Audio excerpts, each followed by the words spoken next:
150મી સરદાર પટેલની જન્મ જયંતિ નિમિત્તે વડોદરા શહેરમાં યોજાયેલી યુનિટી માર્ચ યાત્રાનું ઠેર ઠેર સ્વાગત કરવામાં આવ્યું હતું.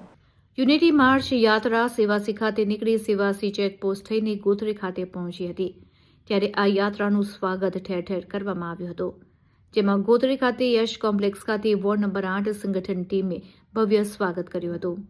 જેમાં ખાસ ઉપસ્થિતિમાં વોર્ડ નંબર 8ના વોર્ડ પ્રમુખ વિપુલ બારોટ, મહામંત્રી, કાઉન્સિલર તથા સંગઠન ટીમ જિગ્નેશ પંચાલ, શનિ સ્વામી તથા કાર્યકર્તાના હોદ્દેદારો સહભાગી થઈને આ યાત્રાનું ભવ્ય સ્વાગત કરવામાં આવ્યું હતું. તો વોર્ડ નંબર 8ની ટીમ પણ યાત્રામાં જોડાઈ હતી. આ યાત્રામાં જોડાયેલા તમામને કેડાનું વિતરણ કરવામાં આવ્યું હતું. તો સ્વચ્છતાને લઈને પણ વોર્ડ નંબર 8 દ્વારા સ્વચ્છતા અભિયાન પણ કરવામાં આવ્યું હતું, જેમાં મોટી સંખ્યામાં વોર્ડ નંબર 8ના કાર્યકર્તાઓ અને હોદ્દેદારો જોડાયા હતા. સાથે વોર્ડ નંબર 8ના વોર્ડ પ્રમુખ વિપુલ બારોટે આ યાત્રામાં જોડાવા માટે આહવાન કર્યું હતું.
આજે સરદાર પટેલની 150મી જન્મજયંતિની યાત્રા, જે યાત્રા રાષ્ટ્રીય યાત્રા છે, એમાં ગુજરાત પ્રદેશના બધા રાષ્ટ્રીય કક્ષાના નેતાઓ પણ જોડાયા છે અને મોટી સંખ્યામાં આ યાત્રાનું આયોજન જે કરવામાં આવ્યું છે તે યાત્રા સેવાસીથી નીકળી છે. અત્યારે ગોધરી થઈને ઇસ્કોન મંદિર થઈને આ યાત્રા આપણે આગળ વધશે અને આ યાત્રામાં દરેક જગ્યાએ ઠેર ઠેર યુનિટી યાત્રાનું આયોજન કરવામાં આવ્યું છે.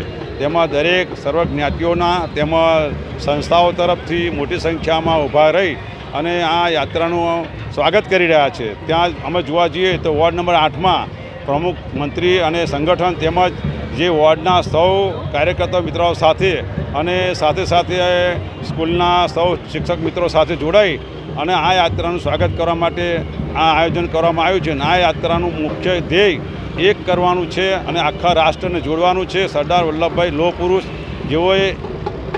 જેઓએ દરેક રાજ્યના એક કર્યા અને એમને સંગઠન એક મોટું એક ઊભું કર્યું અને દેશની એકતામાં અખંડ બહુ મોટો ફાળો આપેલો છે. અને આજે રાષ્ટ્ર લેવલે જોવા જઈએ તો સરદાર વલ્લભભાઈને ઠેર ઠેર આવકાર આપવામાં આવી રહ્યો છે. આ યાત્રાનું આજે ભવ્ય સ્વાગત વડોદરા શહેરમાં થઈ રહ્યું છે.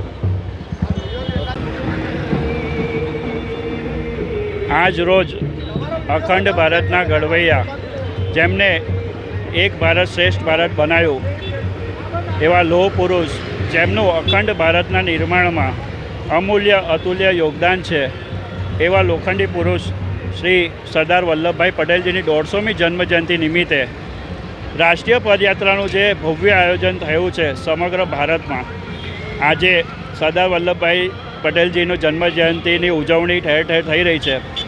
આ રાષ્ટ્રીય પદયાત્રા જ્યારે કરમસદથી સ્ટેચ્યુ ઓફ યુનિટી જવાની હોય ત્યારે આજ રોજ આ રાષ્ટ્રીય પદયાત્રા ઝાયડસ સેવાસીથી વડોદરા મહાનગરમાં પ્રવેશતી હોવાથી આજે વડોદરા મહાનગરમાં ઠેર ઠેર ભવ્ય આયોજન, ભવ્ય સ્વાગતના આયોજનો કરવામાં આવ્યા છે. એના જ ભાગરૂપે સયાજીગંજ વિધાનસભામાં જ્યારે આ યાત્રાનો સ્ટાર્ટિંગ શરૂઆતનો પોઈન્ટ છે ત્યારે વોર્ડ 8 તરફથી પણ એક ભવ્ય આયોજન કરવામાં આવ્યું છે, જેમાં આપ જોઈ શકો છો કે ઢોલ નગાડા સાથે વિવિધ સમાજના આગેવાનો, કાર્યકરો, ઉત્તર ભારતના સમાજના લોકો સાથે વિશ્વકર્મા સમાજના જિગ્નેશભાઈ પંચાલને એમની ટીમ, વોર્ડના કાર્યકરો, કોર્પોરેટરશ્રીઓ, તમામ સૌ બહુ મોટી સંખ્યામાં આજે સવારથી ઉપસ્થિત છે. સવારથી ઉત્સાહ સાથે કે જેમને એક ભારત શ્રેષ્ઠ ભારત બનાવ્યું એવા લોખંડી પુરુષ શ્રી સરદાર વલ્લભભાઈ પટેલજીના સ્વાગત માટે સૌ જ આજે એક થઈને આ યુનિટી માર્ચમાં અમે આગળ વધીશું. અહીંયા સ્વાગત કરીને